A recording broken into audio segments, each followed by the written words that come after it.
ẹgbẹ́ tí wọ́n fẹ́ pè yín sí ń gbà ẹ ṣé bóyá bí ẹgbẹ́ alájẹṣẹ́kù tàbí pé bóyá bí kẹ́ máa dájọ́ kẹ́ lè sanwó yín àbí ẹgbẹ́ wo gangan náà fẹ́ pè yín sí. rárá o bí ẹgbẹ́ awo ẹgbẹ́ ògbó ni. ẹ jọ láì dárúkọ àwọn tẹ́ ẹ sọ yìí láì dárúkọ wọn. bẹ́ẹ̀ni. ṣé ẹ lè sọ orúkọ chọ́ọ̀chì lórí ọ̀rọ̀ yẹn ṣé gẹ́gẹ́ bí ìránṣẹ́ Ọlọ́run tẹ́yìn jẹ́ ṣé ẹ fi wípé lẹ́yìn Iyabo Obe yẹmi síta ń sọ yìí ṣé ó ṣeé ṣe kó ní ìyàwó àtọmọ́bòmí. ìyàwó ìdá àkọ́kọ́ tí Olú Alo ní kìí ṣe méjì kìí ṣe mẹ́ta kò kìí ṣe méjì kò kìí ṣe mẹ́ta àbúrò ní ìlú sí ìkan náà tó mú mi lọ bí ìkan tán sọ fún mi pé ìyàwó mi la máa lò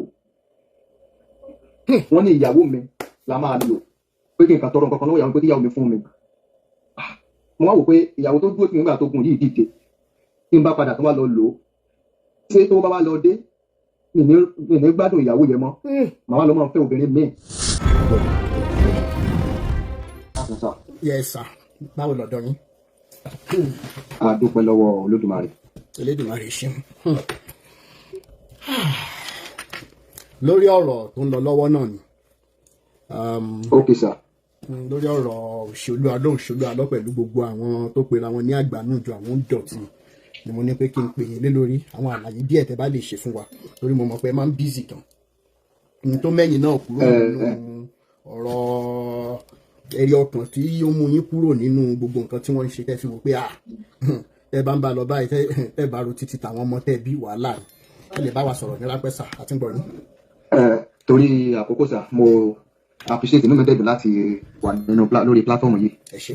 Bó ṣe pé mo fẹ́ máa ń lò lọ́pẹ́ àti wà ní láti join lẹ́ẹ̀kọ̀kan but I'm always busy. Gẹ́gẹ́ bí ẹ̀yin náà ṣe mọ̀ sà. Bẹ́ẹ̀ni. Well gẹ́gẹ́ bí nǹkan tí mo ti ṣàlàyé láwọn ìgbà kan fún yín rí lórí àwọn nǹkan tó mú kí mi kúrò tó jẹ́ kí n kọ́kọ́ ti church pa for now pé mi ò ṣe kọ́kọ́ gbé pastor kúrò nínú orúkọ mi ò ní wípé ìgbà tí mo ní ìṣòro tí mo ní nígbà yìí àwọn pastor náà ni wọ́n tì mí wọ̀ pé opportunity báyìí wà nílẹ̀ fáwọn èèyàn tí wọ́n bá fẹ́ lọ ìlú báyìí mo náà dẹ̀ wò pé gẹ́gẹ́ bí ìránṣẹ́ náà tó dẹ̀ fẹ́ kí ó máa rí change kéékèèké náà kí n bá máa tọrọ jẹ pé kí n bá ṣe kókè change díẹ̀ náà máa yọ fún mi ní orí ẹ̀ mo wá kó àwọn èèyàn yẹn wọlé ṣé ń bọ́ mi sà. Bẹ́ẹ̀ni sà. Torí trust táwọn èèyàn nínú mi nígbà yẹ pé èèyàn dáadáa lẹ́ni yìí dáa pé mo ti sọ fún èèyàn bíi mẹ́jọ ló wọlé tí wọ́n wá bá mi tí wọ́n dẹ̀ fún mi lówó tán kó yẹ ní mi lọ́wọ́ nígbà yẹn náà tí wọ́n kọ́dọ̀ kí ní ẹ̀gbọ́n tí ìrìn wọn púpọ̀ tẹ́ pé tí wọ́n bá rí 200,000 300,000 wọ́n sà kó yẹ fún mi mo wá lọ kó yẹ fún àwọn ìránṣẹ́ Ọlọ́run yẹ cash pé ọkàn tèmi ní ni mo fi lọ síbẹ̀ kó dẹ̀ mú ẹnìkan dání bí ẹlẹ́rìí mo kówó yẹ fún wọn ìgbà tí mo kówó yẹ fún wọn tán wọ́n wá pè mí after 2 weeks pé kí n jẹ́ ká gbowó mi sí kí n já gbowó sí lọ́wọ́ àwọn pípò yìí pé àwọn ìdíkòwò wà lọ́wọ́ mo ní ẹni tá a gbowó fún àti ìṣe ẹni ká gba owó mi lọ́wọ́ wọn eléyìí ò lè ṣe yẹ ẹsẹ̀ yìí tí ẹ gbà náà ká sì rí pẹ́sẹ̀ nǹkan kan torí pé mi gbà náà dẹ̀ ti ní nọ́mbà àwọn èèyàn yẹn lọ́wọ́ bá ṣe pé àwọn èèyàn yẹn pé ẹni báyìí kò kówó fáwọn wọ́n dẹ̀ lọ bí owó àwọn èèyàn bíi mẹ́jọ ẹni tó kó 200,000 sílẹ̀ ẹni tó fi 150,000 sílẹ̀ àwọn náà wọ́n tó sáré lọ mú ọlọ́pàá wá gbé mi tí ó di ọ̀rọ̀ wàhálà àwọn náà wọ́n tó sọ fáwọn pípù yẹ pé lè lọ sọ́lọ́pàá àbí báyìí kójọ́ ọlọ́pàá police station ọ̀tọ̀ọ̀tọ̀ pé tó máa ti ń fà mí bíi so táwọn tí wọ́n ń fà mí yẹ ni wọ́n tún sọ fún mi pé kí n já gbowó lọ́wọ́ àwọn pípù kí n lè bá kúrò ní wàhálà ẹ̀ mo wá ní mi ìlé gbà ní wàhálà ìwà pọ̀ sí mi lọ́rùn mo tún wá ń sáré lọ sódò àwọn tó jẹ́ ìrànṣẹ́ Ọlọ́run tá a jọ ń gbàdúrà tán ti lórúkọ díẹ̀ nígbà yẹn pé mo ní wàhálà báyìí ẹ ràn mí lọ́wọ́ kí n lè ṣe kájẹ̀dọ̀ gbàdúrà káàmì dìde kí n rí owó yẹn san padà mo lọ tó ọ̀dọ̀ ìrànṣẹ́ Ọlọ́run tó 15 tí n bá dọ́gbé ilé àní mo ti jókòó ju ọ̀rọ̀ Nàìjíríà ti kó lọ́rọ̀ fún yẹn máa gbàdúrà sóòsì ẹgbẹ́ báyìí ní ilé ṣe o màá kúrò ń bẹ̀ tí n bá tó dọ́gbé ilé sóòsì ẹgbẹ́ báyìí màá ní mi ilé ṣe o nígbà mo ní kó fẹ́ tó bí 15 tí mo ti ní mọ́ ọ̀pá tí kò wá sí ìrànṣẹ́ Ọlọ́run kankan mọ́ tó ti ṣe pẹ̀lú pé mò ń gbàdúrà mò ń gbààwẹ̀ ọ̀rọ̀ yẹn wá kàmílà mo kọ́kọ́ mo wá stop mo ń ṣiṣẹ́ ìrìnàṣẹ́ ń gbà yẹn náà bọ̀ mi ò fi gbogbo ara dára dé mọ́ mo wá pè ìyàwó mi pé ẹ jẹ́ ká wá sẹ́kàn sí. ẹ dúró ná bàbá mi ṣé ẹgbẹ́ tí wọ́n fẹ́ pè yín sí ń gbà yín ṣé bóyá bí ẹgbẹ́ alájẹṣẹ́kù tàbí pé bóyá bí kẹ́ máa dájọ́ kẹ́ lè sanwó yín àbí ẹgbẹ́ wo gangan náà fẹ́ pè yín sí. rárá o bí ẹgbẹ́ awo ẹgbẹ́ ògbó ni. ẹ jọ láì dárúkọ àwọn tẹ́ ẹ sọ yìí láì dárúkọ wọn. bẹ́ẹ̀ni. ṣé ẹ lè sọ orúkọ chọ́ọ̀chì tí wọ́n wà. bẹ́ẹ̀ bá lè sọ ẹ má wọrí. chọ́ọ̀chì yà bẹ̀rẹ̀ sí díẹ̀ sà. ẹ má wọrí ẹ má dárúkọ sílẹ̀ ó nídìí. bẹ́ẹ̀ ni sà. ló yé mi. so wọ́n mú mi lọ wá wọnú ẹgbẹ́ mo fẹ́ dárúkọ bí tí kan tẹ̀ fẹ́ mú mi lọ bá tí má ti dárúkọ ó lè gbọ́ kó mọ̀ pé èmi ni ó lóun máa gbé mi lọ bìkan báyìí báyìí tó bá ti ní kí n ṣe tí n bá ti lè ṣe ó ti tán ìkan náà tó sọ fún mi èyí ẹsẹ̀ mú mi lọ bí tó fẹ́ mú mi lọ ìgbà tá a débẹ̀ wọ́n ní àwọn obìnrin ni màá máa lò tí n bá ti ń fẹ́ wọn ní òkìkí yẹ pé ìwé á máa pọ̀ sí ó wá dẹ̀ máa dé mo wá wò pé ọmọ ni mo ti ń bí sílẹ̀ yìí tí n bá ní pé mo ṣe irú ẹ̀ tí ìkan nínú ọmọ mi bá lọ sí alábàápàdé ìkan nínú àwọn obìnrin yẹn lọ́la àbí tí ọmọ mi náà bá lọ ní ìlà kọjá lọ́la tó náà lọ bọ́ sí irú ọwọ́ wòlíì míì náà tàbí tó máa lò wọn náà ẹ̀san máa padà ké. inú mi dùn pé fi àwọn evidences kankan hàn mí ẹ máa sọ̀rọ̀ lọ. bẹ́ẹ̀ ni mo kẹrin sáà mo wá nílé ìlẹsẹ ìkan náà tó mú mi lọ bí ìkan tó sọ fún mi pé ìyàwó mi la máa lò wọ́n ní ìyàwó mi la máa lò pé kí n kà tọrọ nǹkan kan lọ́wọ́ ìyàwó mi pé kí ìyàwó mi fún mi. mo wá wò pé ìyàwó tó dúró tì mí nígbà tó gun yìí dìde tí n bá padà tó wá lọ lò ó ṣé tó bá wá lọ dé mi ní gbádùn ìyàwó yẹn mọ́ màá wá lọ máa fẹ́ obìnrin míì so gbogbo àwọn nǹkan yẹ òun ni mo fi padà wá lọ rò pé dẹ́n tẹ́lẹ̀tẹ́lẹ̀ ẹnu mo jẹ́ ìrànṣọ́ náà tẹnu mi dùn tí n bá mínísítà tó mọ̀ pé tí n bá sọ pé báyìí lolúwa wí mi ì ló nǹkan kan mi ì wẹ́jú bẹ́ẹ̀ ni olúwa sọ àwọn ìrànṣọ́ náà yà máa sọ fún mi pé ó yẹ kí n máa fi gba owó ni pé bí mo ṣe lẹ́bùn tó yìí ó yẹ kí n máa fi gba owó kí n máa fi pe kí n máa fi mówó wọlé ni tí n bá ti lọ sí program lọ́dọ̀ wọn tí n bá ti bá wọn pe owó wọ́n lè fún mi 2,000 kí n fi owó mọ́tò mo bá rí i pé àti kúrò ní ìlànà pátápátá tí n bá ṣe máa padà ṣiṣẹ́ olúwa kí n ṣe kọ́kọ́ kúrò níbẹ̀ náà kí n wá green pasture kí n ṣiṣẹ́ kí n rówó kí n wà òkè tí n bá ṣe fẹ́ ní chọ́ọ̀chì owó yẹn máa fi máa boost church àti máa fún àwọn tán ní ìdìrànlọ́wọ́ mo kì í ṣiṣẹ́ owó iṣẹ́ bí oríṣi 3-4 mo ń ṣe papọ̀ báyìí. bẹ́ẹ̀ni àwọn tí ẹ̀yin náà dẹ̀ ń fún lówó nínú kòsíkòsí náà àwọn tẹ́ ń ràn lọ́wọ́ orí wọn ò ní jẹ́ kẹ́yìn náà bọ́ ha orí wọn á máa pèsè fún yín orí wọn á máa pèsè fún yín torí gbogbo àwọn evidence yẹn ni mo rí títí kan obìnrin tó fẹ́ kẹ́ ẹ máa fẹ́ràn gan-an torí owó tẹ ní pé láíláí tẹ̀ ṣe orí yẹn fún àwọn ọmọ tí yín náà ò ní bọ́ ha bẹ́ẹ̀ ni gbogbo ẹ̀ ni mo rí gbogbo ẹ̀ ni mo rí. ẹ jọ ní kàn sáré di ọ̀rọ̀ Olú Alo bẹ́ẹ̀ ni mo sọ fún yín lọ́jọ́ kan tá a sọ̀rọ̀ pé mi ìnùnú tí ò dá sí Olú Alo bẹ́ẹ̀ ni mi ìdẹ̀gbàdúrà kó jábọ́ bẹ́ẹ̀ ni but we are talking of ẹ̀mí èèyàn là ń sọ̀rọ̀ nípa ẹ̀ human being là ń sọ̀rọ̀ nípa ẹ̀ kò kìí ṣe ẹran kò kìí ṣe ẹranko kò kìí ṣe adìẹ it is very easy láti sọ fún ẹ pé kó o mú ìyàwó àti ọmọ ẹ jáde wọn à ní kó o mú wọn wá sí Nàìjíríà bọ̀ ṣe fídíò pẹ̀lú wọn ìyàwó mi tẹ́ ń béèrè lélẹ̀ ọmọ mi tẹ́ ń béèrè lélẹ̀ ó dẹ̀ tàn síbẹ̀ bọ̀ pé wọ́n ní kó mú wọn jáde wọn kálukú sọ pé ó ní ìyàwó kan ni ó sì kìíní kan lójó fẹ́ mú ìyàwó ẹ̀ jáde yìí ò ní kí ìyàwó má lè bá wọn pẹ́rẹ́ǹtì ẹ̀ sọ̀rọ̀ àti àwọn fámìlì ẹ̀. bẹ́ẹ̀ni. so lórí ọ̀rọ̀ yẹn ṣé gẹ́gẹ́ bí ìránṣẹ́ ọlọ́dẹ̀yìn jẹ́ ṣé ẹ fi wípé lẹ́yìn Iyabo Obe yẹmi síta ń sọ ṣé ó ṣeé ṣe kó ní ìyàwó àtọmọ ń bò mí. ìyàwó ìdá àkọ́kọ́ tí Olú Alo ní kìí ṣe méjì kìí ṣe mẹ́ta kò kìí ṣe méjì kò kìí ṣe mẹ́ta kò kìí ṣe mẹ́rin. ṣé tó fẹ́ wọn ní ṣùlọ́kà àbí tó kàn déètì wọn. kò fẹ́ wọn ní ṣùlọ́kà o wọ́n bímọ fún wọ́n bímọ fún. wọ́n bímọ fún. bẹ́ẹ̀ ni ẹni tó bímọ méjì ẹni tó bímọ kan tí wọ́n bímọ fún. nígbà tọ́rọ̀ ìṣẹ̀lẹ̀ gan lèmi gan fún gbọ́ pé ó ti kọ́kọ́ fẹ́ ìyàwó kan kó tó fẹ́ Iyabo Obe. ìyàwó kan lèmi mọ̀ tẹ́lẹ̀ ọ̀tọ̀ lẹ́ni tèmi mọ̀ Iyabo Obe yẹn lèmi mọ̀ gẹ́gẹ́ bí ìyàwó àkọ́kọ́ ẹni kejì tèmi mọ̀ tó bímọ sí kejì òun lèmi mọ̀ pé ó jẹ́ ìyàwó kejì ọ̀lẹ́ta mo sì wá ń padà gbọ́ pé ó ti ní ìyàwó kan tẹ́lẹ̀ tó jẹ́ ìyàwó àkọ́kọ́ kó tó fẹ́ Iyabo Obe gangan tó fẹ́. ṣé ẹni tẹ́yìn mọ̀ yìí ṣó bímọ fún. ẹni tẹ́mi mọ̀ yẹ mo kọ́kọ́ bímọ méjì fún. torí ẹ mọ̀ mo ti gbọ́ táwọn àwọn kan tí wọ́n ń bẹ̀ mí tẹ́lẹ̀ pé kò níyàwó àwọn fẹ́ tán ní kí n bá àwọn gbàdúrà pé kó lè bá wọ ọ̀dọ̀ àwọn. èmi wá ń sọ fún wọn pé ẹni tẹ́mi mọ̀ yìí ó lóun fẹ́ Olú Alo ó dẹ̀ mọ̀ Olú Alo mo tàlàyé pé mo gbìyànjú pé kí n wá information rẹ̀ fún yín sà. bẹ́ẹ̀ni. but ó ti kúrò níbi tí mo mọ̀. arábìnrin yẹn ti kúrò ńbẹ̀. kí lẹ rí sà. ṣé arábìnrin yẹn ti kúrò ńbẹ̀. ó ti kúrò ńbẹ̀. ó ti kúrò níbi tí mo mọ̀. so wọ́n náà mú kúrò bẹ́ẹ̀ náà ni for safety for security for àwọn kan tó ń ṣẹlẹ̀ lọ́wọ́lọ́wọ́ báyìí. ó ti yé. wọ́n náà mú kúrò bẹ́ẹ̀ náà ni so ẹ̀fọ́ àwọn èèyàn lọ́mọ fọ̀rọ̀ wá lẹ́nu wò wọ́n lọ́wọ́ bá bẹ́ẹ̀ so mo gbìyànjú pé kí n wá ẹni yẹ pé kí n gba nọ́mbẹ̀ ká sàwọn fáńdì kan lẹ́bọ̀ mẹ́rin bá ń bẹ̀ mọ́ so inú mi dẹ́nu pẹ́lẹ́ tí ń take àwọn necessary step lórí ọ̀rọ̀ yẹ pé kó mú ìyàwó kó ṣàlàyé fún yín nígbà tó wá sí Nàìjíríà last mo ní wípé tó bá ti lè kúrò Nàìjíríà kẹtù tó rí Nàìjíríà ó máa pẹ́ pé kò ní tètè wá. mo rò pé oṣooṣù ló máa ń ṣe prógráàmù ní Nàìjíríà ni. ó máa ń wà Nàìjíríà constant tẹ́lẹ̀ tó bá lo 2 weeks labroad á wá lo 2 weeks Nàìjíríà 3 weeks á tún padà pọ̀ mo sọ fún yín lọ́jọ́ ìwé tó bá ti lè lọ láti ìgbà tó ti lọ yẹ I think April àbí May mo ní kò ní wá Nàìjíríà for now because of àwọn kan tó ṣẹlẹ̀ torí ẹ̀ lè rí Nàìjíríà for now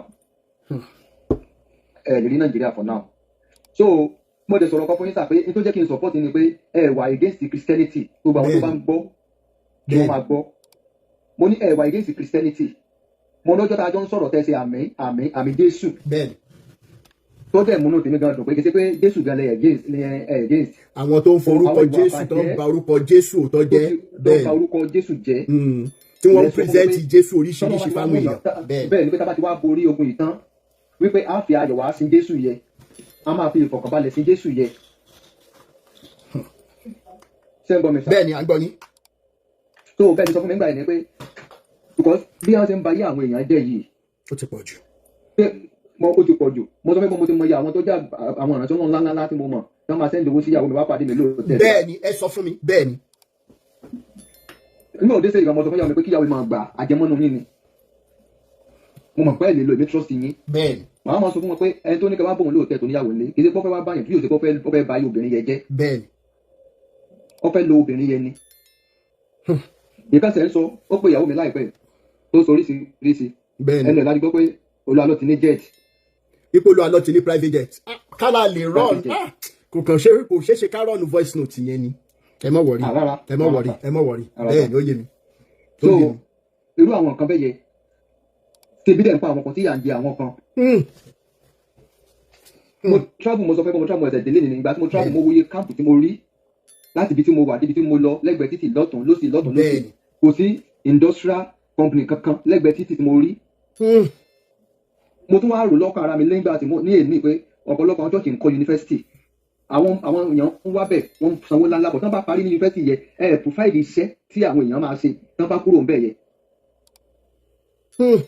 ibi tẹ́ gba owó tẹ́ fi dá yunifásitì tí mo rò lẹ́nu nìyẹn tẹ́ fi dá yunifásitì sílẹ̀ tí wọ́n fi lọ kílé tí wọ́n provide iṣẹ́ náà kí iṣẹ́ náà pọ̀ tí wọ́n bá ti parí school wọ́n máa rí iṣẹ́ ṣe. ní máa dúró de gọ́ọ̀mẹ̀ntì nìkan ni pé gọ́ọ̀mẹ̀ntì nìkan ni kó máa provide iṣẹ́. ẹ ṣé bàbá mi. so àwọn nǹkan tí ó wà ń bẹ̀ Ọlọ́run máa ràn yín lọ́wọ́ sà. àmín bàbá mi. Ọlọ́run á dẹ̀ máa kún yín lọ́wọ́ iṣẹ́ gidi ilẹ̀ ṣe iṣẹ́ takuntakun ni tí mo dẹ̀ fún pé 100% mo fi support yín. ẹ bá ń sọ fún àwọn pásítọ̀ àṣírí tó ń disturb ìyàwó yín pé ìjọba wíkókó ṣì máa kàn dọ́dọ̀ wọn létà tásìkò bá ti tó kò sí wàhálà kẹ́ gbọ́. kò sí wàhálà sà. ẹ ṣé bàbá kò sí wàhálà sà. ẹ ṣé. ọ̀rọ̀ àjà ọ̀rọ̀ àjà ọ̀dà sàbẹ̀dà sà. yes sir yeah. da da da da da da da da da da da.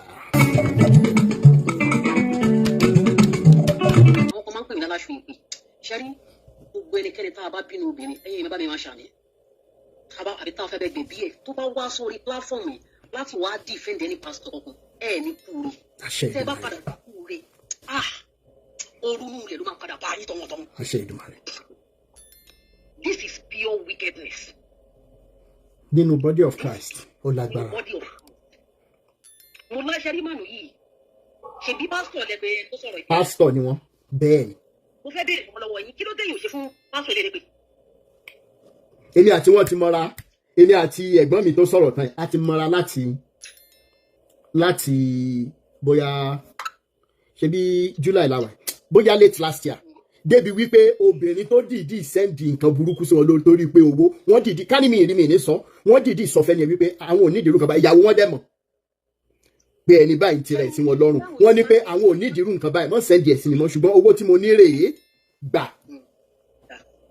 ibi táwọn èèyàn ti máa ń gẹ̀ẹ́tì yẹn rọ̀ǹgì nìyẹn ọkọ̀ máa ń rò pé bóyá ẹ̀kọ́ máa ń dédé iṣẹ́ yẹn. bẹ́ẹ̀ ni iṣẹ́ mẹ́ta náà ni bẹ́ẹ̀ ni. bọ̀dùmánù yìí wọ́n ti tan ìmọ́lẹ̀ sí gbogbo ẹ̀. sẹ́rí ìkíní kan mo ti fẹ́ mú jáde ẹni yìí ẹ ti pa ẹni tí mo fẹ́ dárúkọ yìí pásọ̀ tí mo fẹ́ dárúkọ yìí ẹ ti pa sọ̀rọ̀ mo dẹ̀ máa sọ ẹ máa rántí sìn ṣẹ́mẹ́ni tó gbéṣẹ́ Ayọ̀bámi wá àti Mary wọn tó jọ lọ́dọ̀ ra wọn ní abúlé ẹ̀gbà.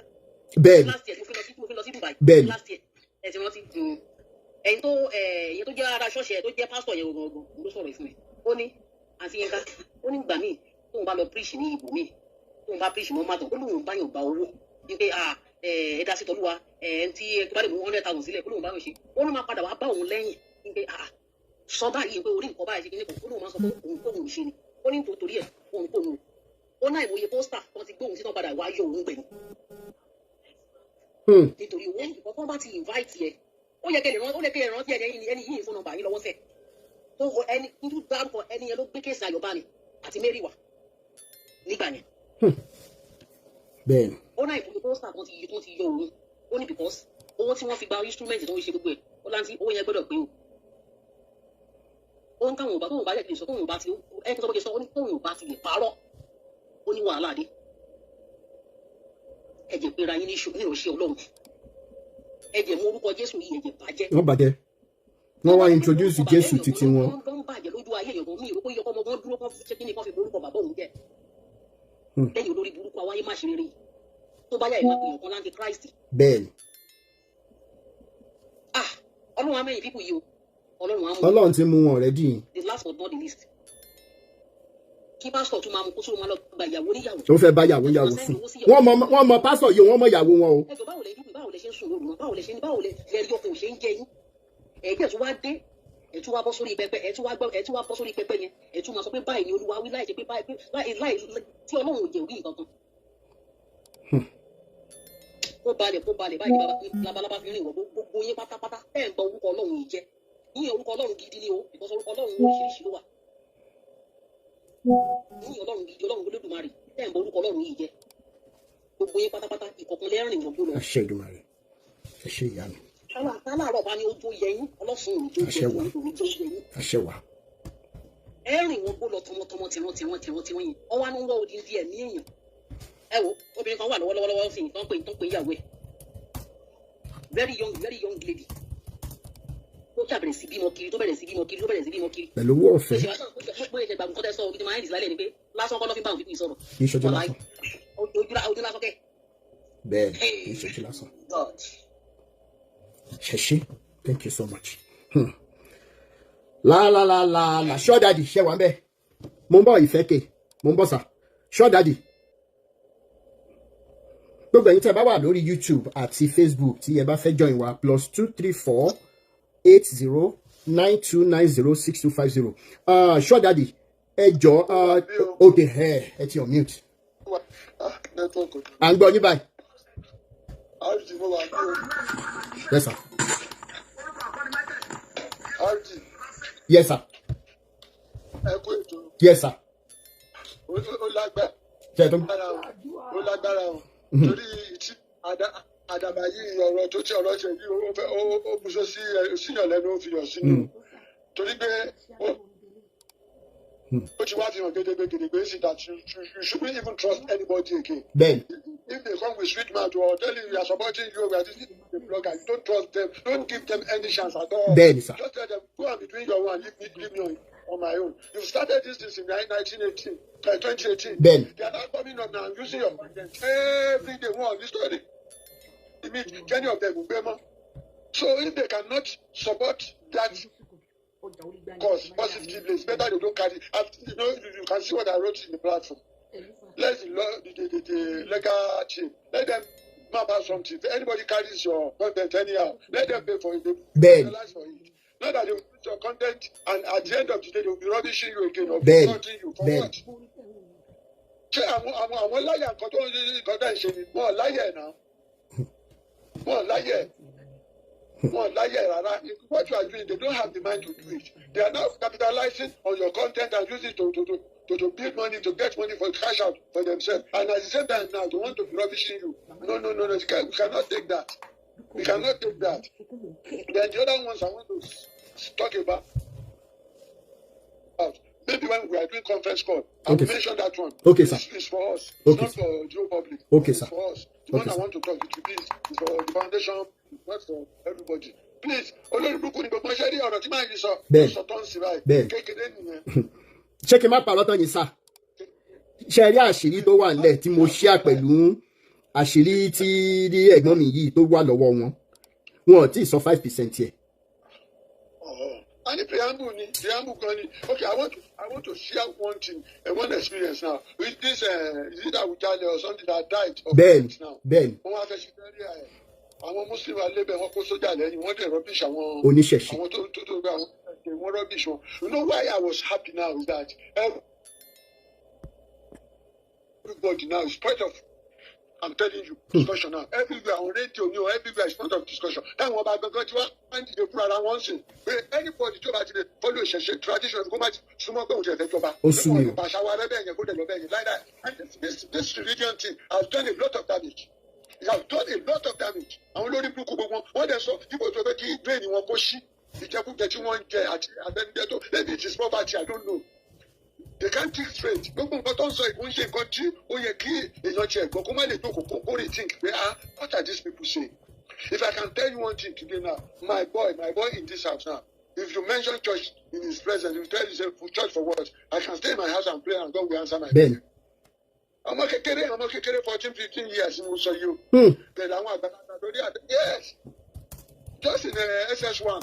Don't stop daddy, mommy, don't trouble me. You don't talk about church again in this house. I can stay in my house and pray. And little don't bunny, but listen to the little don't bunny. You can imagine làwọn àgbàlagbà olórí burúkú tó ní ìjẹkújẹ tó ń jẹ àtàwọn tó ń pè àwọn bàbá gíga bàbá kúkúrú gbogbo olórí burúkú wọn tó ń bá ká. Àwa là ní jẹ́ ló sà àwa là ní jẹ́ kó sú wa ní jẹ́ kó rẹ̀ wá. Bẹ́ẹ̀. Go and bring your wife and children. Oh, what? Àwọn blogger no want to see content. The cash out. Olórí wọn pé wúrọ̀ àtàyèṣe. Who is àtàyèṣe? Who is àtàyèṣe? Tàbí ìyẹn lóhun Lagos boy. Àwọn onífà. Àwọn two. You see, ìyẹn gbé ọjọ́ mórí for me. One people that still do that, they don't where to be found. Tí wọ́n máa sọ kọ́tọ́kọ́ náà jáde because they are looking for money. You are not looking for money. You are looking for liberation. You want your people to be liberated. Please let them be knowing. I would suggest we go a bit more higher to make an advertisement of ourselves. So nígbà tẹ́lẹ̀ wà ní ọ̀dọ̀ Fẹlá. So yẹn bẹ́ẹ̀ni sá. Ẹ̀ṣẹ̀ ń wò mí kan náà sọ̀rọ̀ ni. Àìmọye ìgbà tọ́jọ́ tiwa mọ́lẹ̀ pẹ̀lú Fẹlá. I'm telling you that for this revolutionary artist, èmi ti dada revolution dada. Sherry, that time our youth kini I launched nǹkan gba young African pioneers. I might say write up and distribute káàkiri. Bó bá jẹ́ once in a month, get something like doing some write up, do it before 4 pages.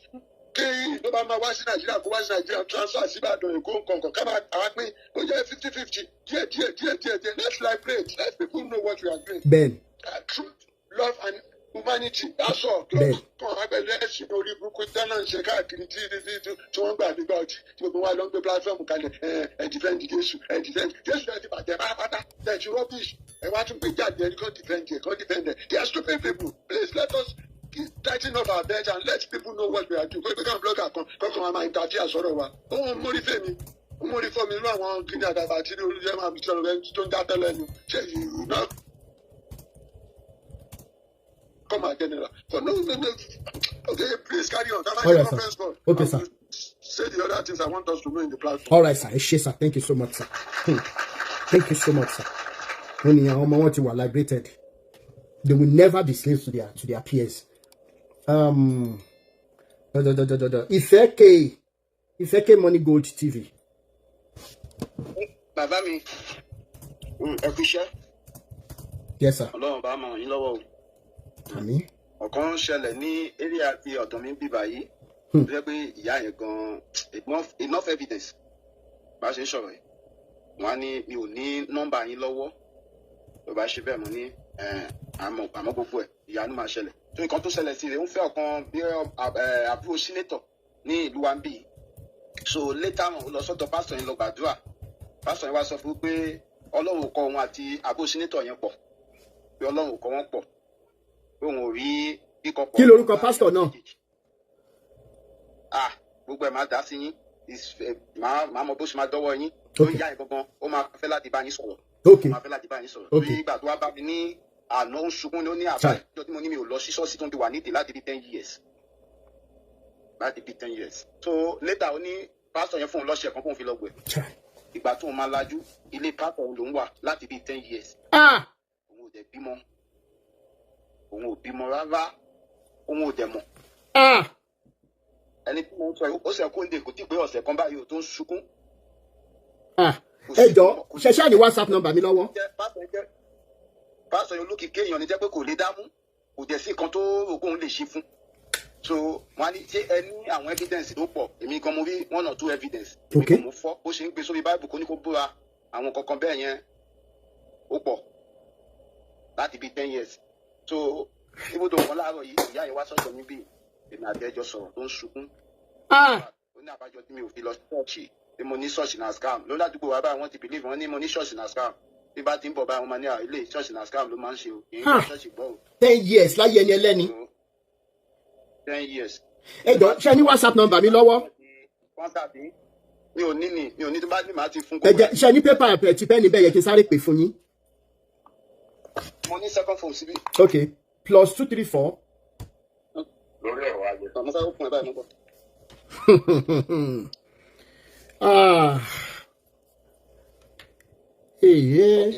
+234. +234. 80.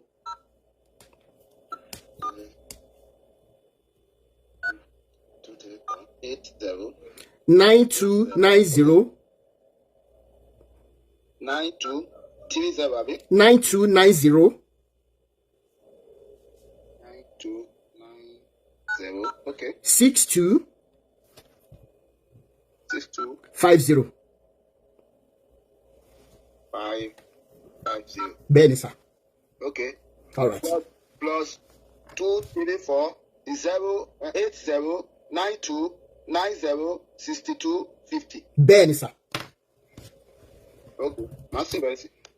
So máa gbogbo everything máa dọ́wọ́ yín. All right sir. Ó rẹ̀ láti dárúkọ mi kò fẹ́ kó jáde lẹ́nu. Kò sí wàhálà. Láti dárúkọ everything. Kò sí wàhálà. Mi ò fẹ́ kó jáde lẹ́nu mi. Ó ti yé mi. Ó ti yé mi. Ẹ ṣáàjẹ́ kí wọ́n mẹ́sẹ̀gì mi lórí WhatsApp. Ẹ̀yin náà bá mi save number ni. Ó máa mẹ́sẹ̀gì. Ẹ ṣé bàbá mi. Ẹ ṣé.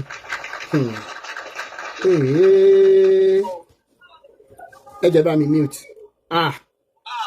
10 years. Pátá. Kí ni mo pè? 10 years. Ẹ jẹ́ kí n sáré pé ẹni yìí wọlé sórí ètò.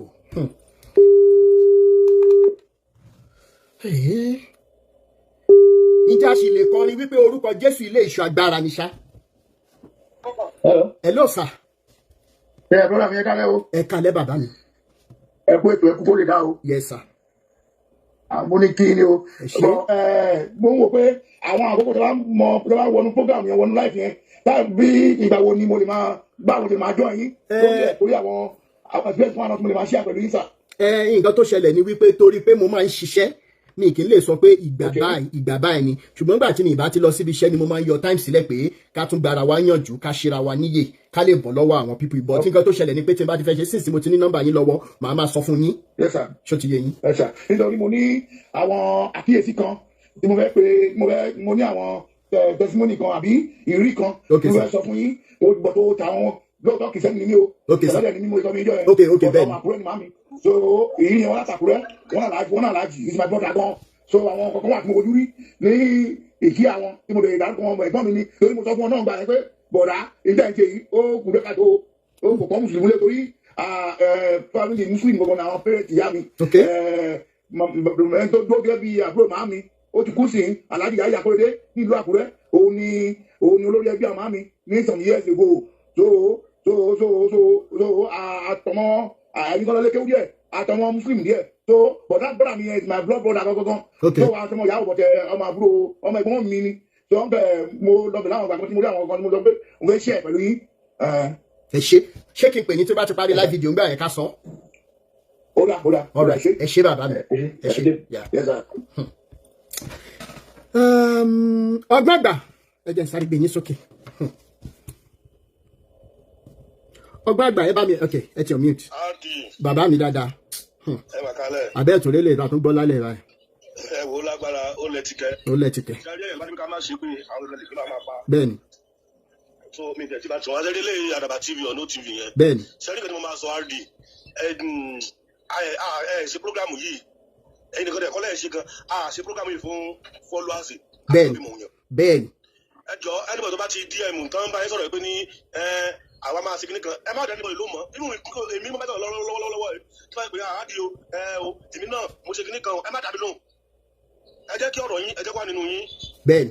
nípa ti àwọn blogger rẹ̀ bẹ́ẹ̀ni mi tiẹ̀ kí mọ̀ ọ̀dọ́ tó ṣẹlẹ̀ ni pé mi tiẹ̀ kí n bá wọn sọ̀rọ̀ ṣóye yín yìí tó ń jẹ́ Timi legit gẹ́gẹ́ bí ẹni tó lẹ́rìí ọkàn ló wá bá mi wípé Mr. Rotimi mo play voice note ẹ̀ fún wa níjọ́ kan bíbá ẹ̀ ó pè mí fúnra ẹ̀ pé òun fi pé ó yẹ kó máa fún mi lówó torí òun ń lo fídíò mi gòun dẹ́ẹ̀ mẹ́kọ̀ọ́ òun bẹ̀ ṣòye yín ìjọ tó sọ ní tilẹ̀ ń tọ́ náà mi ìrírò ó wá tó bóyá bíi 2 weeks after ló tún wá pè mí fúnra ẹ̀ pé òun rò pé jọ́tò òun ti kọ́kọ́ sọ ni màá ti sáré send account details sóhun wípé òun ṣe àwà gbàgbọ́ voice note ẹ̀ ṣì wà lọ́wọ́ mi pé òun ṣe àwà gbàgbọ́ pé mi ì ṣe nítorí owó mi ìwà ṣe ayé Àdàbà TV àṣìírè yìí the only time tó kọ́kọ́ wá bá mi chat ni wípé Timi legit ti lọ bá wípé kí ló dé tó ń gbé fídíò tóun bá ti prepare Àdàbà TV yóò kí edit fídíò tí Timi legit bá ti edit látòrí péjì mi that was the only thing tẹ́lẹ̀ Àdàbà TV jọ sọ ó máa gbọ́ bí mo ṣe ń sọ ìtorí mò ń bu èpèjọ ní èpò yẹn dẹ̀ máa mọ̀ yóò mọ̀ ti di tìrantìran ni then the next thing mo sọ fún wípé mi ń ṣe blogger everybody knows that I am a religious liberation humanist whatever mo ń jà fẹ́tọ̀ ọmọ èèyàn ni mo dẹ̀ ń lo owó tí mò ń pa iṣẹ́ owó tí mò ń jẹ ni mo fi ń ṣiṣẹ́ tí mò ń ṣe nígbà tó dẹ̀ send message yẹn mi ì tẹ́ ẹ̀kọ́ bí a ti fi lọ́dún pé olùṣèyàn lélẹ̀ òun lo fídíò mi ò fi ń pa owó ó tún wá ń gba time òun complain fún mi wípé ẹnìkan ní wípé òun lo fídíò mi títí kan tí mi ì tẹ́ ẹ̀ bá sọ kankan finally à ń ṣiṣẹ́ Olú Alo lọ́wọ́ and we think that gẹ́gẹ́ bí ẹlẹ́ran ara èèyàn you should pity the fact that ibikíbi tí Ìyábọ̀ bá wà pẹ̀lú àwọn ọmọ yẹn it is much more important than owó òṣìṣẹ́ fẹ́ make ni mo fi wá ṣẹ́gbẹ̀ fún pé how could you go and be sourcing for untrue information o tún wá lórí láyò ní pé mo ṣẹ́gbẹ̀ fẹ́ pé wọ́n respect mi kìnnìkan pé blogger nìwọ kò sí nǹkan kan tó kàn wọ́ owó tiẹ̀ nìwọ fẹ́ make he said that mo ní kí ló ń pẹ̀ mo ní chat yẹn lọ́wọ́ tí mo dẹ̀ ṣe máa post síta so that people can unfollow him so that people cannot listen to they should even go and report his page so meaning that tí Olú Alo bá gbọ́wọ́ wá fún ẹ̀ ń sìn whatever iṣẹ́ tá a bá ti ṣe pẹ̀lú wàhálà táwọn ọlọ́pàá ń ṣe lọ́wọ́lọ́wọ́ báyìí lórí pé kí Olú Alo wá sí Nàìjíríà kó dẹ̀ wà dá wọn ló invitation tán fún it doesn't concern you pé owó nìkan ni wọ́n ló bá deal that was what he said to me this morning because àwọn èèyàn bẹ̀rẹ̀ sí ní gbé fídíò mi tó ti gbé ọmọ mi síta tí wọ́n lọ ń bá bẹ̀ pé kí ló kan ọmọ awíkoko tí n bá ṣe nǹkan burúkú gbogbo n bá ṣe fọmọ yẹn kó ran ọmọ yẹn ṣùgbọ́n tí n bá ń gbà fẹ́tọ̀ ọmọ ènìyàn kó mọ̀ dà lé wọn lórí káwọn òbí wọn máa fojú sunkún wọn àdàbí jáde pé lọ́nà ó. How can you say that to me, babe? You are a blogger. You show what you want to say. How? So go back. You tell Àdàbà TV mo bẹ̀ yín mo rọ̀ yín. It is high time you go and unfollow him. Because these people they don't care for anything. They only care for money. I have said this several times on my live video. Tó bá ń pé torí owó ni mo ṣe tó lórí burúkú ìwà sọ fún mi pé torí owó lèmi ṣe fídíò lójoojúmọ́. Tí bá fẹ́ bá ṣe overtime lẹ́ni gbogbo ẹ̀yin tẹ́ wà lábúrò dìmọ̀. Níbi iṣẹ́ mi, it is not even 1.5. Because of how dangerous my job is, overtime, Friday, Saturday, Sunday is 2.5. It is 2.5, but the more you want now, I need that. To ba tiny ẹlòmíì la mo lè fi paycheck mi so. Tí wọ́n wo iye tí mo make ọ̀sẹ̀ méjì. Tọ́wọ́ mi ò dẹ̀ dèrè ó ń lé sí ni. I'm telling you the truth. Ó wá lórí láyọ̀ ní pé èmi ń ṣe torí owó lèmi ṣe fídíò pé dání kì í ṣe torí owó mi ní máa ṣe fídíò lọ́rọ̀ Olú Alo every day. Who is Olú Alo? Àti wá Àdàbà TV àti Olú Alo àti gbogbo ẹ̀yin tẹ́ wà lẹ́yìn ẹran ògún ní gbogbo yín. Ẹ̀yin olóṣò lórí burúkú mi ìbá kankan nu wọn lẹ́jọ́ mi ìbá wọn sọ kankan mo mọ so many people tó wá sọ fún mi wípé lórí fídíò mi pé mo mọ wípé wọ́n make owó gan mo ní kò sí nǹkan tó kàn mí as long as this liberation is going viral as long as tí ọ̀rọ̀ ìtúsílẹ̀ yìí tínú mi dẹ́dùn wípé ìtúsílẹ̀ yẹn lọ bó ṣe yẹ kó lọ how can you have the audacity to see as at this morning Àdàbà TV sọ fún mi pé kò sí nǹkan tó kàn lórí ọ̀rọ̀ bóyá Iyabo ọ̀nà Iyabo pé owó yẹn blogging níṣẹ́ òun ni how can a human being say that? A man who might have a child. Ọjọ́ Ọ̀bátìní is hoping to have a child. Kọ́mọ mi wá fẹ́yàn lọ́nà sí kí wọ́n má rí kí n má sì láyé kí n má rẹ̀ ní tó máa dìde pé ọmọ arúkoko lélẹ̀ arúkoko ti dìde fẹ́ bá àwọn èèyàn rí. Ẹ jẹ́ àgbà fún. Sẹ́rí Andy, ẹ ṣe járe. Sẹ́rí ẹ má jẹ́ kí ọ̀rọ̀ wọn náà ẹ má jẹ́ kó máa bá fún yín. Láíláí. Polisi ni pé wọ́n lẹ́kẹ̀ẹ́ mọ̀ pé ní wọ́n sanwó fún wọn láti lè fi dismantle fa. Ẹjọ́ bẹ́ẹ̀ni. Mo rẹ̀ pé àwa ò lè dẹ̀yìn. This Wajah nation ó ti rìn kọjá bí àwọn fọkàn sí. Ṣé lọ́nà tí dáàdì mi ṣọ́ dàdí sọ́lẹ̀ kan yẹn sà? Wọ́n lè ká work towards ìkẹ́ka iṣẹ́ lórí lóòótọ́. Kọ́ lè mọ̀ wípé ní kì í ṣe wípé bóyá à ń ṣe léyìí láti fi bèrè £1 lọ́wọ́ everybody. Bẹ́ẹ̀ dẹ̀ ni àwọn adásọ̀rọ̀ yẹn náà ṣe bóyá bèrè £1 lọ́wọ́. Ẹ ṣe bàbá mi Clement Olúwọlé. Because of agreement anybody, ìwọ onídìdú ọ̀nà rẹ̀ individual ṣe ẹgbẹ́ rẹ̀ bá gbé ní nǹkan tó táwọn bá gbé àlẹ́ ẹ̀ àbò ẹ̀ àdèfagídífà ẹ̀. bẹ́ẹ̀ni. ọ̀rọ̀ tí sọ̀rọ̀ nígbà tẹnumítọ́ ní pé kàn ṣe ẹ̀jẹ̀ ká gbé bẹ́sẹ̀ lórí ká lè ṣe. bẹ́ẹ̀ni a ti ṣe a ti ṣe. ẹ bàbá ti sọ pé ní tọ́pẹ́ pawó kọ́ ló máa pawó láyé ara wọn wọ́n gbówó fún wọn ni wọ́n fi dismantle ṣẹ́rí àwọn kìnìún mo farabalẹ̀ mo máa wò wọn ní YouTube dáadáa pẹ̀lú àjọ àbájáde àdógún wọn mọ̀ fún wọn lówó kán lè dismantle. bẹ́ẹ̀ni kò mú ọ̀jẹ̀ mọ́ orí èèyàn tí mo jẹ́ ibi tó bá ní kí gbégbé tèmi má gbé ló máa ń gbé lórí ọ̀rọ̀ ìjà sílẹ̀ yìí tí ì mọ̀ kankan ikú ló ń gbaṣọ láre wúrẹ́ á tó bọ̀ sí pé Elédùmarè ló lẹ̀mí mi lọ́wọ́ ló lẹ̀mí gbogbo àwọn Fàjà nation lọ́wọ́ tí ò sí tí ó ṣe kankan nu wa.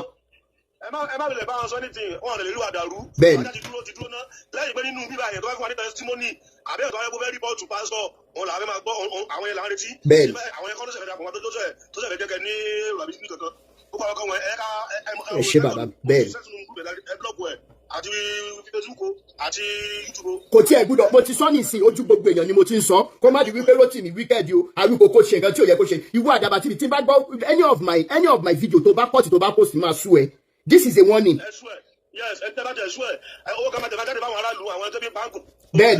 bẹ́ẹ̀ni Àdàbà TV o tó o bá ti gbé fídíò mi anytime kó jẹ́ voice note ibẹ̀ ló gbé I will sue you this is a confirmation ẹ bá mi record ẹ kí n post ẹ if I see any of my video on your page again I will sue you. ẹ ṣé bàbá mi ní bó ayé tì ẹ ṣé. Tẹ́mi ẹ bá mi on mute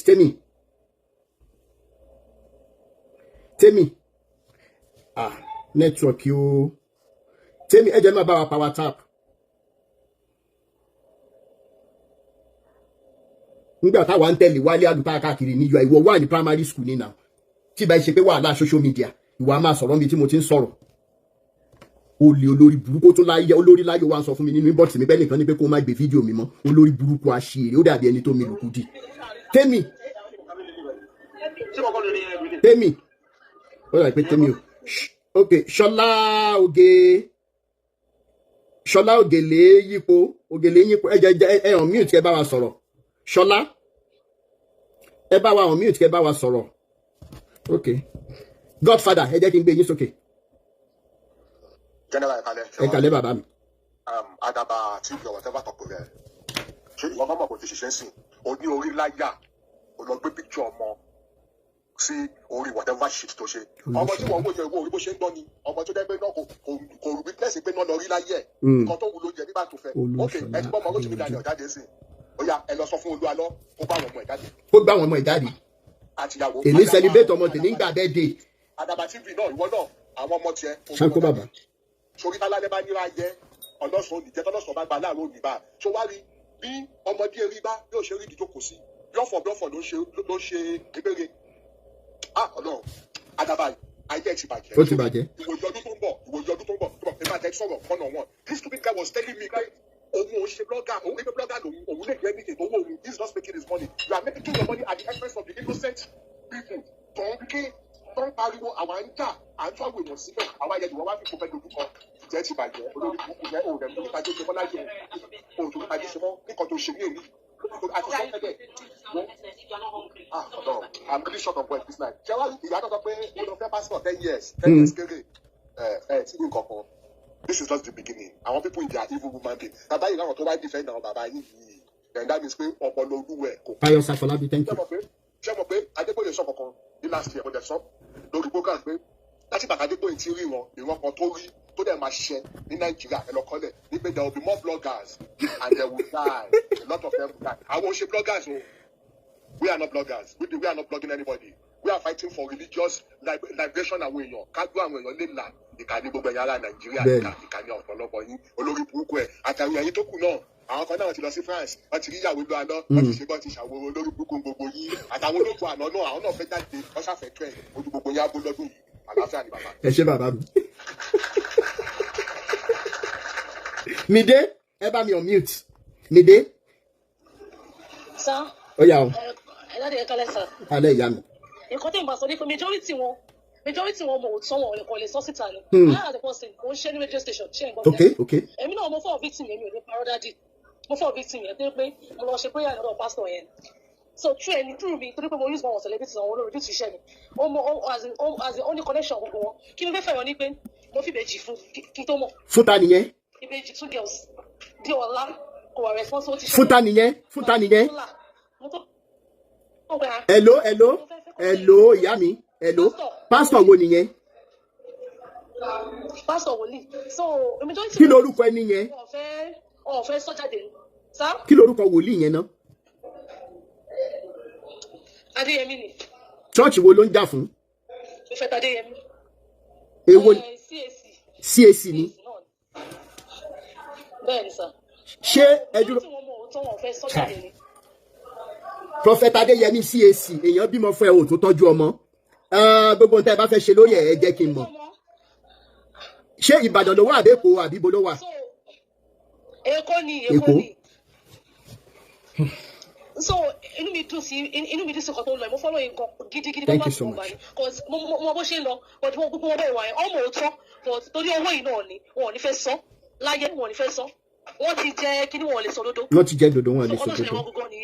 Wọn ò lè sọ ọmọ ọkọ tó ọmọ bó ṣe ń lọ wọn ò lè sọ ti bribe wọn dáàdi mo use mo bá sọ tẹ̀sẹ̀ mo use mo kọ hide ara mi ni mo use mo gun ọtẹ. Ṣé èdè bá mi sọ̀rọ̀ lẹ́yìn ètò ẹja jọ fàjà tẹ́ẹ̀jọ ẹ nídìí láti sọ̀rọ̀ lórí láti tẹ́ bá fẹ́ bá mi sọ̀rọ̀ yìí bọ̀.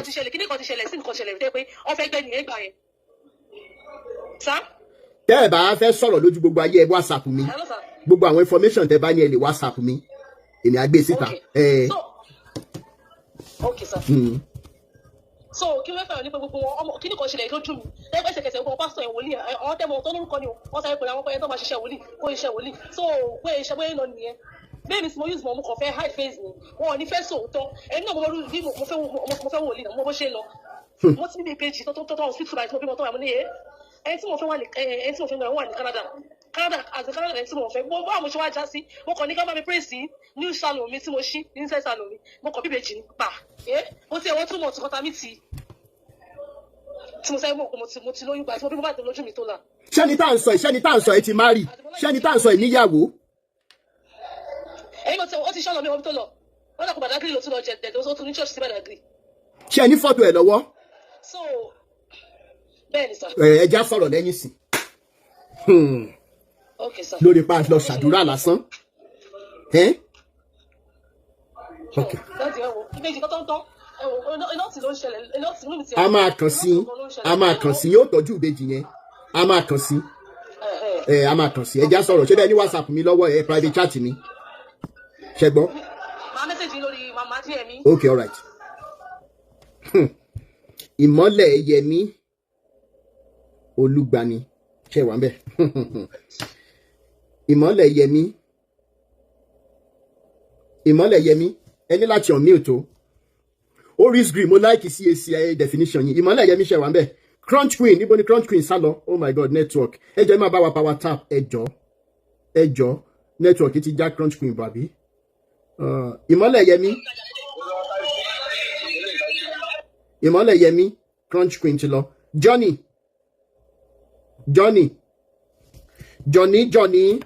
ẹni láti unmute o. Yeye Oge ṣé network ni àbáwọn èèyàn mọ́bọ́n ṣe hàn mute ẹ jẹ́ máa bá wa power tap. Yeye Oge ṣẹ̀ wá ń bẹ̀. Yeye Oge Adéọlá ṣẹ̀ wá ń bẹ̀. Okay Aláṣẹ worldwide ẹ bá mi unmute Aláṣẹ worldwide. Ó dà pé network ni o. Aláṣẹ worldwide ẹni láti unmute. Yeye Oge Deboski.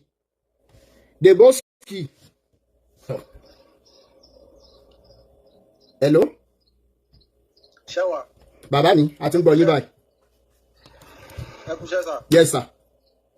Ẹ kúṣẹ́ takuntakun. Ẹ wo Elédùmarè ló ń ṣiṣẹ́ jàre. À ń gbádùn yín Ọlọ́run jẹ́ káwọn èèyàn wá gbọ́n. Àmín o. Ọlọ́run jẹ́ kán gbọ́n. Àmín. Ayé Ọlọ́run wọn ò ní dọ́rùn mú tọ́. Àdúrà ńlá. Bẹ́ẹ̀ni tí n bá rí nígbà míì tó ń bá àtáàkì yín màá máa wo pé àwọn tó ń gbòòrò mọ́dìyẹ wọn lọ́wọ́ ẹ̀dìyẹ tó ń gbòòrò mọ́dìyẹ wọn lọ́wọ́. Tó ní wọn ò jẹ́ kó ń ra àkìtàn lọ jẹun. Tí wọ́n ní wọn ò jẹ́ kó ń lọ àkìtàn lọ jẹun. Ẹ̀yin ẹ ṣáà máa ṣe tí. Ẹ ṣe bàbá mi. Ọlọ́run adé dúró tì yín. Àṣẹ Ìdùmarè. Ìyàn tó bá fẹ́ gbọ́n gbọ́n. Ìyàn tí ò bá ní gbọ́n bóyá tó bá dọ̀run. Àmọ̀tọ́ ẹ ṣe. Thank you so much. àwọn èèyàn yẹn wọ́n ti bá yé jẹ́ gan. bẹ́ẹ̀ wọ́n ti bá yé jẹ́ gan. Elédùmarè á bá wa tún ṣe bẹ́ẹ̀. bẹ́ẹ̀ni bíbélì ní you will know the truth and the truth will set you free. so tán bá kọ̀ láti mú tán ó tó pé wọn fẹ́ wà sẹ́tì. Adétọ́lá Ìjàgbé mi ẹ ṣé bàbá mi, thank you so much, yeah ẹ ṣé.